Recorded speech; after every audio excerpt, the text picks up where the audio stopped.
Praise the Lord. ஆண்டவராகிய இயேசு கிறிஸ்துவின் நாமத்தினாலே இந்த 64வது நாள் ஜெபத்தில் உங்களை சந்திப்பதிலே நான் மிகவும் மகிழ்ச்சி அடைகிறேன். ஆண்டவருடைய பிள்ளைகளே, நம்முடைய ஆண்டவர் நமக்காக இரண்டாவது ஒரு வாய்ப்பை உண்டு பண்ணுகிற கர்த்தர். நான் நம்புகிறேன், இந்த சத்தத்தை கேட்குற ஒவ்வொருத்தரும் ஏற்கனவே ஒரு லைஃபு இல்லைன்னா ஒரு ஆப்பர்ச்சுனிட்டிஸ் ஏதாவது ஒன்று நீங்கள் மிஸ் பண்ணியிருக்கலாம். திரும்ப அந்த மாதிரி ஒன்று எனக்கு கிடைக்குமா, அந்த மாதிரி ஒன்று எனக்கு கிடைச்சா நல்லா இருக்குமே, அந்த மாதிரி கிடைச்சா நான் இதை மிஸ் பண்ணிட மாட்டேன், எனக்கு இன்னொரு தருவீங்களா ஆண்டவரேன்னு கூட நீங்கள் கேட்கலாம். ஆண்டவர் உங்களுக்கும் எனக்கும் கிருபையாக வாக்கு கொடுக்குறார். நெக்ஸ்ட்டு இன்னொரு சான்ஸ், இன்னொரு வாய்ப்பை கர்த்தர் நிச்சயமாய் தருவார். இளைய குமாரன் தன்னுடைய தகப்பனாரை பார்த்து, எனக்கு கண்டிப்பாக பிள்ளை என்ற வாய்ப்பு எனக்கு கிடைக்காது, எனக்கு தெரியும், எனக்கு வேண்டாம், அந்த வாய்ப்பு கூட வேண்டாம், வேலைக்காரன் அப்படின்ற அந்த அடுத்த கேட்டகரியான வாய்ப்பு கிடைச்சா கூட எனக்கு பரவாயில்ல, நான் இதை விட நல்லா சாப்பிட்டுட்டு இருப்பேனேன்னு தன்னுடைய தகப்பனை தேடி வராரு.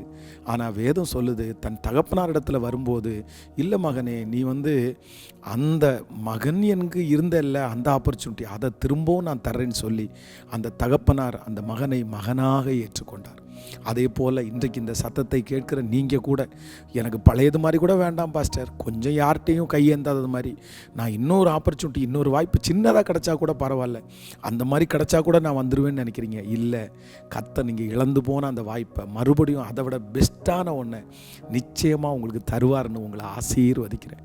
இந்த 100 நாளில் நீங்கள் ஜெபிக்கிற ஜெபத்தெல்லாம் கர்த்தர் கேட்கிறார், எல்லாத்துக்கும் பதில் கொடுக்குறார். கலங்காதீங்க, கர்த்தர் உங்களோட இருக்கார். ஆண்டவருடைய பிள்ளைகளை, இன்றைக்கு ஒரு முக்கியமான ஒரு ஞானத்திற்காக நம்ம ஜெபிக்க போகிறோம்.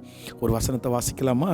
நீங்கள் 1 ராஜாக்கள் 13ஆம் அதிகாரத்தினுடைய 16வது வசனம். அதற்கு அவன், நானும் உம்மோடே திரும்பவும் உம்மோடே உள்ளே போகவும் மாட்டேன், இந்த ஸ்தலத்திலே உம்மோடே நான் அப்பம் புசிக்கவும் தண்ணீர் குடிக்கவும் மாட்டேன், ஏனென்றால் நீ அப்பம் புசியாமலும் அங்கே தண்ணீர் குடியாமலும் நீ போன வழியாய் திரும்பி வராமலும் இரு என்று கர்த்தருடைய வார்த்தை எனக்கு உண்டாயிருக்கிறது என்றான். அதற்கு அவன், உம்மை போல நானும் தீர்க்கதரிசிதான், அவன் அப்பம் புசித்து தண்ணீர் குடிக்க நீ அவனை திருப்பி உன் வீட்டிற்கு அழைத்து கொண்டு வா என்று ஒரு தூதன் கர்த்தருடைய வார்த்தையை என்னோடே சொன்னார் என்று அவனிடத்தில் பொய் சொன்னான். இந்த சம்பவம் உங்களுக்கு தெரியும்னு நினைக்கிறேன். அப்படின்னா, ஒரு வயசான ஒரு தீர்க்கதரிசி, ஒரு சின்ன இளம் தீர்க்கதரிசி. இந்த இளம் தீர்க்கதரிசி ஊழியத்தை ரொம்ப பெருசாக செஞ்சுட்டு வர்றாரு.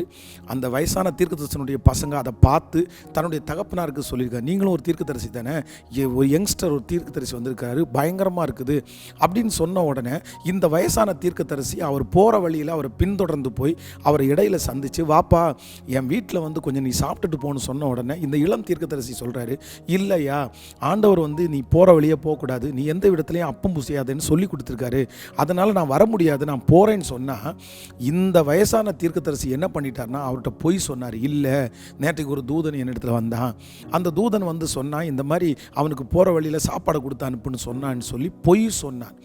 உடனே இந்த இளம் தீர்க்கதரிசி, சரி இவர் இவ்வளோ வயசானவராக இருக்கார்ல, இவர் தீர்க்கதரிசியாக இருக்கார்ல, அதுவும் தூதன் சொன்னார்னு சொல்கிறார்ல அப்படின்னு சொல்லி உடனே என்ன பண்ணிட்டான்னா, அந்த வயசான தீர்க்கதரிசியை நம்பி அவனோடு கூட சேர்ந்து வீட்டுக்கு போய் சாப்பிட ஆரம்பித்தான். ஆண்டவர் சொல்லலைன்றது இவனுக்கு தெரியல. அப்போவே அவனுடைய வாழ்க்கையினுடைய அந்த ஊழியமே முடிஞ்சு போகுது. இன்றைக்கி ஆண்டவருடைய பிள்ளைகள் எதில் நம்ம ரொம்ப ஞானமாக இருக்கணும்னா, சில நேரத்தில் நம்ம எல்லாருமே நல்லவர்கள் அப்படின்னு நம்ம நினைக்கிறோம்.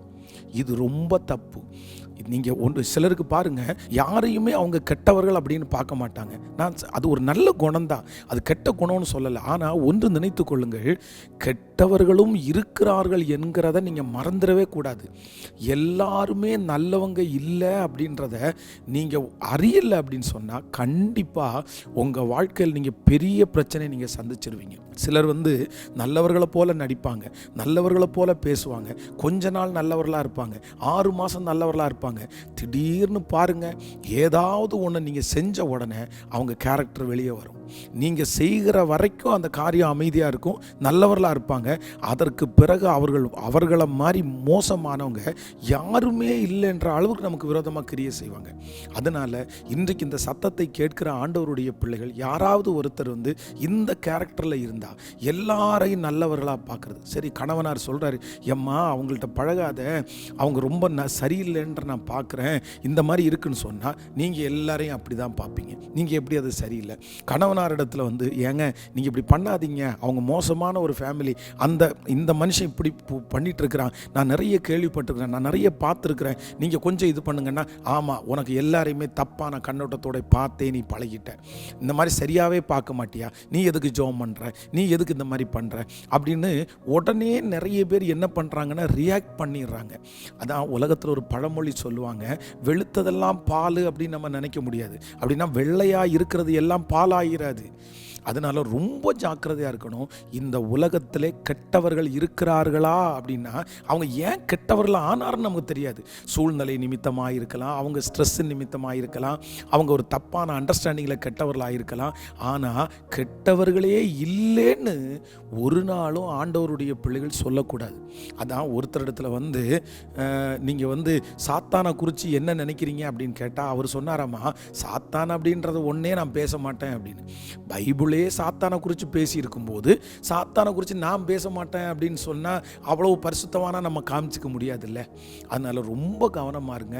இன்றைக்கி யாரோ ஒருத்தர் இடத்துல பேசாங்க, நீ இதுக்கு முன்னாடி நஷ்டப்பட்டிருக்கலாம், ஐயோ இவர் பாஸ்டர் அப்படின்றதுக்காக தானே நம்பினேன், இவர் ஊழியக்காரர் அப்படின்றதுக்காக நம்பினேன், இவர் ஒரு இவாஞ்சலிஸ்ட் அப்படின்றதுக்காக தானே நம்பினேன், இவர் சர்ச்சில் ரொம்ப முக்கியமானவர் அப்படின்றதுக்காக நம்பினேன், இவர் ரொம்ப ப்ரேயர் நல்லா பண்ணுவார் அதற்காக இவரை நம்பினேன், இவர் எப்போ வாயை திறந்தாலும் வசனத்தையே பேசுவார் அதனால் இவரை நான் நம்பினேன் அப்படின்னு சொல்லிட்டு எல்லாரையும் நம்புவது ஆண்டவருடைய பிள்ளைகளுக்கு அழகல்ல, அது ஆசீர்வாதமும் அல்ல, அது ஒரு பெரிய பிரச்சனையில் கொண்டு போய்விடும்.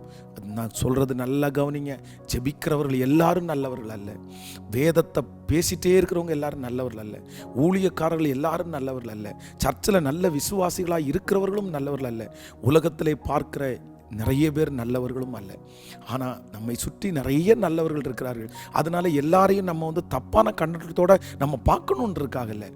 ஆனால் எல்லாரையும் நல்லவர்களாய் பார்க்கிறது அது வந்து நமக்கு ஆபத்தான குணம்.